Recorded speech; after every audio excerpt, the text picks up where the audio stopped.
আসলে দেখতে আসছি আজকে ছাদে ভূমিকম্পে কি হয়েছে, ফুলের টবগুলা ঠিক মতো আছে কি না। এই যে আমাদের এখানে একটা মরিচ গাছের চারা পড়ে গেছে ভূমিকম্পের কারণে। এই যে গাছের চারাটারে ঠিক কর। এই দিকে আন্টির আরেকটা ফুলের চারা পড়ে রয়েছে। এই যে ফুল গাছের চারাগুলো পড়ে গেছে, সেটা ঠিক করে দিল। ফুল গাছের চারাগুলো পড়ে আছে। মেহেদি গাছের বালতিটাও সরে গেছে। এই যে কতখানি সরে গেছে দেখেন আপনারা, মানে কতটা ভয়ঙ্কর ভাবে ভূমিকম্পটা হইছে আমাদের, আমরা তো বুঝতে পারতেছি।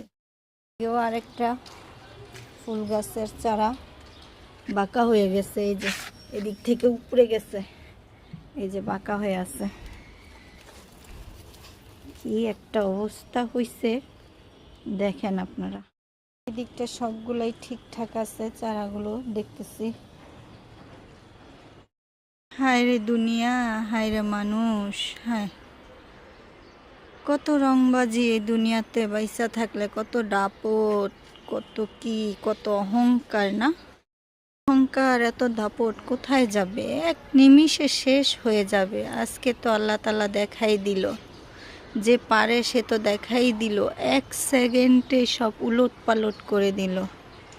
আর মানুষের কত অহংকার, কত দাপট এই জায়গা জমি বাড়ি ঘর নিয়ে। এই যে বাড়ি ঘর, এই যে দালান কোঠা, সবই তো পড়ে থাকবে, কিছুই তো যাবে না, সাথে যাবে না। পরও আমাদের মানুষের কত অহংকার, কত জায়গা জমি নিয়ে দ্বন্দ্ব, কত মারামারি কাটাকাটি পিটাপিটি। আজকের ভূমিকম্পে দেখাই দিছে এক সেকেন্ডের মধ্যে আমাদের আল্লাহ তাআলা সব উলট পালট করে দিছে। আর মানুষ কত বাহাদুরি করে এই দুনিয়াতে। দেখতে আসছিলাম যে ছাদে সব ঠিকঠাক আছে কিনা, ফুল গাছগুলো, সব গাছগুলো।